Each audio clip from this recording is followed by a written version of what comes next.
반갑습니다. 황산입니다. 천계고원 관통하기 강좌에 참여하신 여러분을 환영합니다.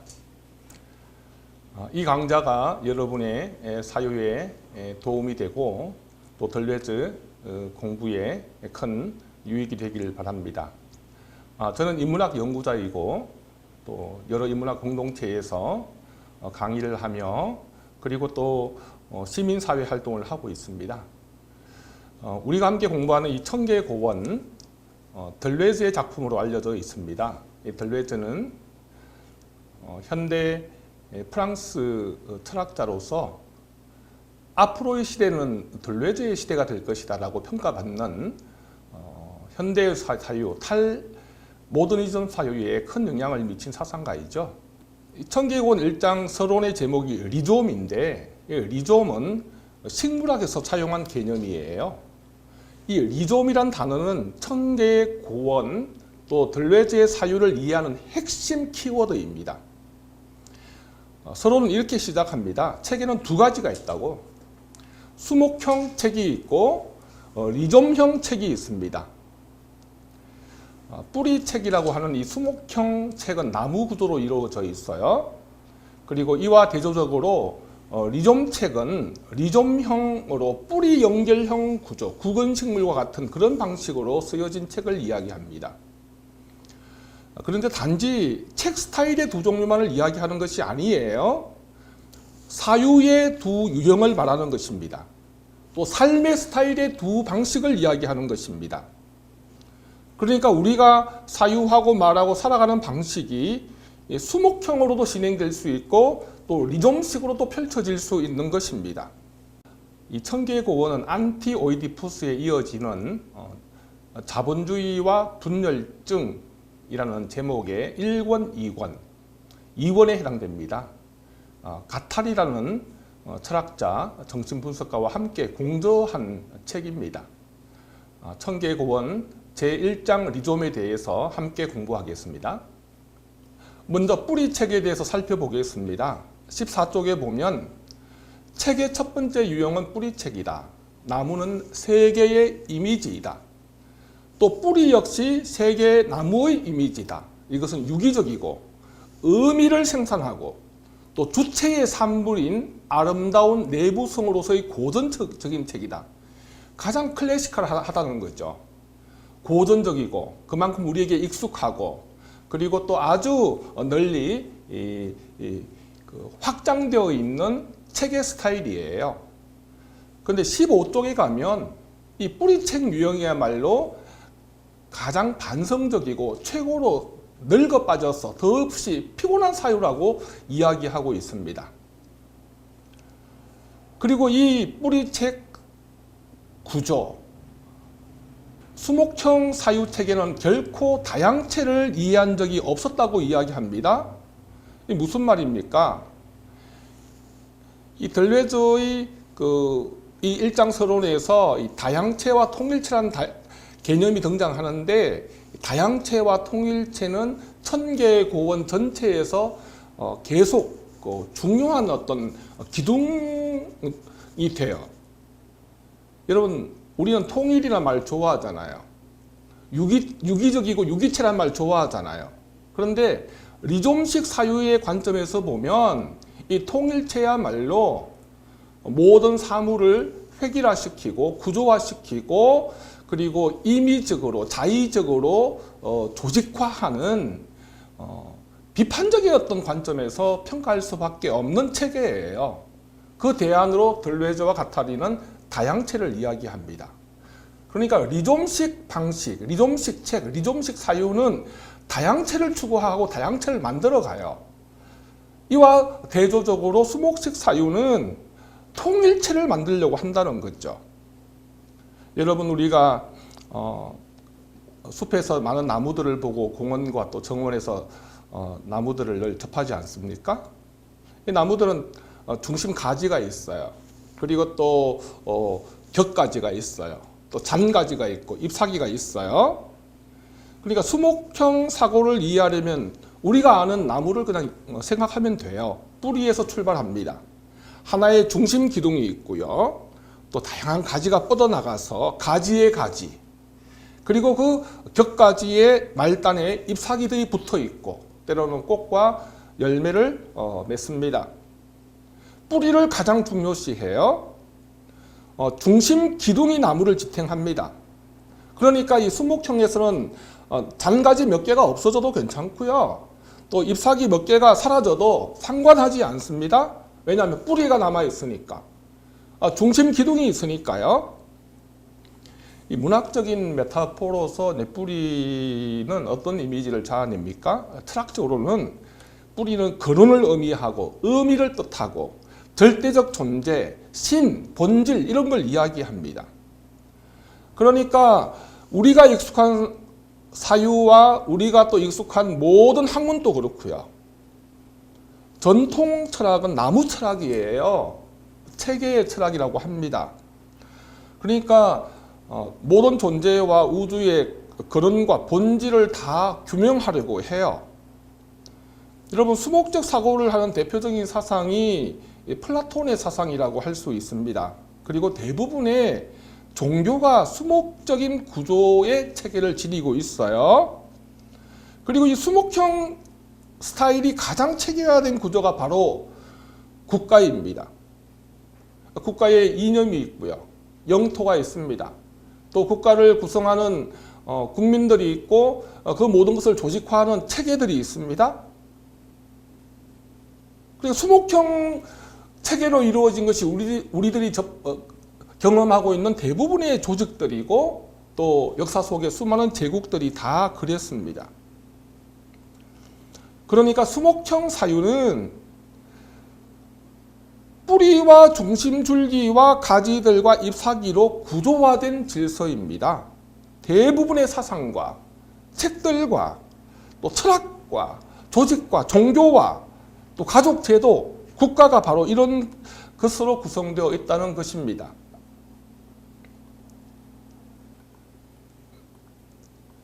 여러분, 피라미드 아시죠? 이집트의 이 피라미드가 돌로 된 거대한 무덤이지만 이 피라미드의 모양은 수목형 질서를 나타내는 전형적인 어떤 이미지라고 볼 수 있겠죠. 이 피라미드의 체계 속에는 그 꼭대기에 신이 있습니다. 그리고 신의 현현으로서의 파라오가 있고 또 상층부에 사제 집단이 있습니다. 그리고 귀족들이 있고요. 그리고 수많은 전사 집단이 있습니다. 군대가 있죠. 그리고 그 밑바닥에는 누가 있습니까? 엄청난 무수한 무리의 노예들이 있습니다. 이집트 제국 체계는 바로 수목형 체계인 거죠. 그러니까 이 수목형 체계와 피라미드를 좀 연상하시면 수목형 구조의 기본 특징을 우리가 파악할 수 있습니다. 그러니까 이 수목형 사유는 하나의 주제, 하나의 정신, 하나의 이념을 강조해요. 그리고 책으로 구성될 때는 한 사람의 저자만을 전제로 합니다. 그리고 그가 주장하는 사상과 결론을 입증하기 위해서 서론, 본론, 결론이라는 논리적인 정면 과정을 거치죠. 저와 여러분이 도서관에서 접하거나 또 학교에서 혹은 또 여러 공부하는 현장에서 손에 쥐게 되는 대부분의 책들이 이 수목형 구조로 되어 있어요. 그리고 이 수목형 사유는 동일성의 철학을 대변합니다. 그러니까 하나로 만들려고 하는 거죠. 하나로 통일하려고 합니다.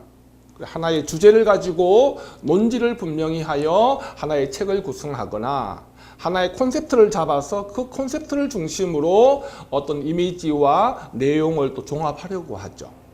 또 어떤 하나의 가치와 이념과 목표를 가지고 모든 사람들을 체계적으로 결속시켜서 무언가를 이루려고 하죠. 특별히 이 수목형 사유는 뿌리와 의미를 매우 강조해요. 이 뿌리와 의미가 뭡니까? 기원이에요. 여러분이 그림을 보시면 아시다시피 일종의 그 트리형 구조의 그 흐름을 보여주고 있어요. 너의 기원이 뭐냐? 너의 뿌리가 뭐냐? 너는 어디에 속해 있느냐? 네 조상은 누구냐? 이 모든 질문이 다 뿌리를 찾고 또 그 뿌리가 어떠냐에 따라서 그 사람의 존재와 정체성을 규정하는 수목형 질서의 스타일이 있죠. 이 수목형 사유는 결국은 그 정점에 최고의 어떤 권위를 지닌 한 존재나 가치를 세웁니다. 그리고 그것을 중심으로 위계화하죠. 기둥이 있으면 다른 가지가 있고 잔가지가 있어요. 또 뿌리에도 원뿌리가 있고 또 거기에서 뻗어나온 겹뿌리의 구조로 무엇이 더 중요하고 덜 중요하고 무엇이 더 중심적이고 무엇이 더 외곽에 속해 있느냐를 명백하게 구분합니다. 그러므로 수목형 체계의 그 특징을 몇 가지로 요약할 수 있겠습니다. 첫째는 매우 구조적이고 체계적인 사고 방식이에요. 이 사고 방식을 가지고 있고 이 질서 속에 속해 있으면 예외 없이 중심부를 지향합니다. 그래서 중심부와 주변부를 나누고 주류와 비주류를 나누고 중앙과 변방의 구조가 형성됩니다. 그리고 이 질서의 바깥에 있거나 잔가지나 잔뿌리나 그리고 또 쓸데없는 혹은 사소한 잎사귀에 해당되는 존재는 철저하게 배제되거나 때로는 적으로 삼거나 또 때로는 또 그냥 이용하는 거죠. 그리고 이 수목형 사유는 일자를 중심으로 한 체계예요. 모든 것을 수직적으로 환원해서 위계화합니다. 이 일자는 절대자이기도 하고요. 국가이기도 합니다. 때로는 아버지이기도 합니다. 조직의 리더일 수도 있습니다. 또 추상적인 어떤 이념이나 관념의 차원에서는 이 일자는 진리가 일자가 될 수 있어요. 진리를 중심으로 모이는 모임. 또 어떤 우리가 추구하는 강한 의미, 확실한 의미, 그것이 또 일자가 될 수도 있고 또 사상이나 이데올로기가 강력하게 일자로 국가체계 속에서는 작동하죠. 그리고 법은 지켜야 한다. 이 법도 일자로 작동합니다. 또 어떤 조직의 원칙도 일자가 될 수 있지요. 그러므로 이 수목형 사유에는 어떤 중심 주제와 어떤 이념이 있습니다. 우리가 경험하는 모든 사회는 수목형 체계로 구조화되어 있어요. 우리는 이런 수목형 시스템 속에서 태어났고 성장했고 여기까지 왔습니다. 그러면 리좀식 스타일은 어떤 것인지 살펴보겠습니다. 이 책에 보면 땅 및 줄기의 다른 말인 리좀은 뿌리나 수연 뿌리와 완전히 다르다고 얘기합니다. 그러니까 여러분 고구마나 또 구근식물 종류를 보시면 리좀의 어떤 형태를 알 수 있어요. 이 구근식물들은 땅 속에서 뿌리가 옆으로 뻗어납니다.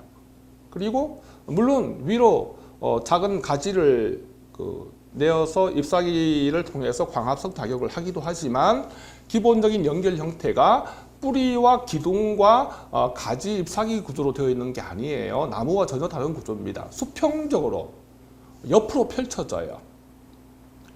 그리고 또 이런 리좀식 스타일의 그 생물 체계 속에는 벌들이 움직일 때 이거 리좀식이에요.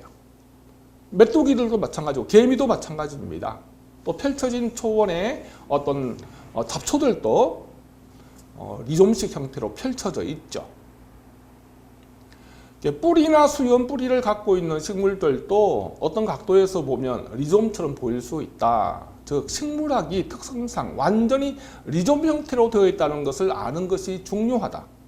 심지어 덜레저와 가타리는 제가 지금 수목형이라고 이야기하는 보통 삼각형으로 구성되어 있는 그 나무조차도 사실은 리좀식으로 배열되어 있어요. 그런데 하나의 문학적인 메타포로서 그 수목형을 설명하는 모델로 따온 거죠. 그러니까 자연 세계 전체는 사실은 리좀형으로 구성되어 있고 그리고 리좀형으로 움직이고 있다는 것을 기억하시는 것이 중요하겠습니다. 이것이 리좀의 어떤 스타일이죠. 땅 속에서 뿌리들이 옆으로 연결되어 있습니다. 이 연결 형태가 리좀입니다. 그리고 깊이 들어가면 여러분 그 신경망의 어떤 그 형성 그리고 또 우리가 알고 있는 어떤 인터넷을 비롯한 네트워크 식의 연결 이것도 전형적인 그 리좀형이라고 볼 수 있습니다. 일장서론 표지에 보면 악보가 있어요. 이 악보에 보면 우리가 전통적으로 알고 있는 엄표나 쉼표 구조가 아니에요. 그러니까 5개의 선으로 된 5선은 존재하고 있는데 이게 도대체 무슨 음악인지 알 수 없어요.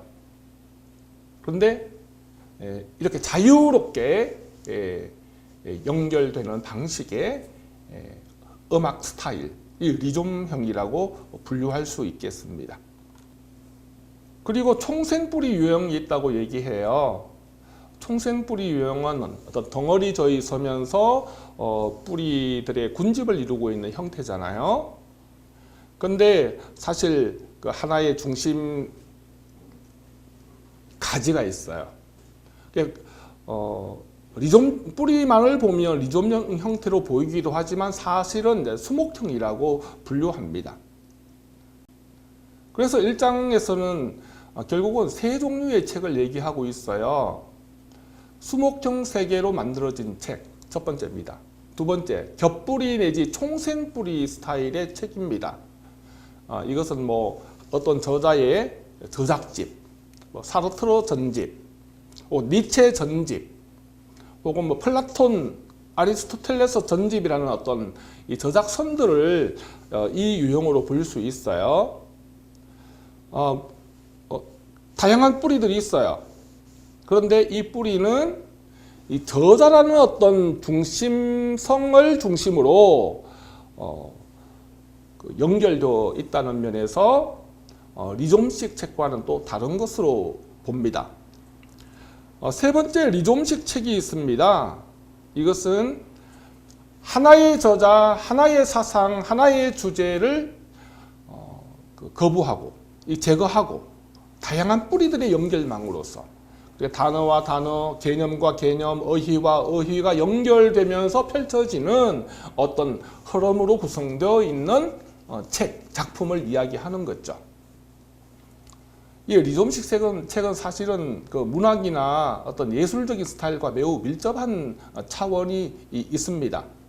그리고 우리가 알고 있는 수목형 책이나 작품은 완벽한 설계도를 지니고 있고 서론, 본론, 결론과 그리고 또 명확한 입증 방식의 논리적인 방식으로 전개되는 책이라고 분류할 수도 있겠죠.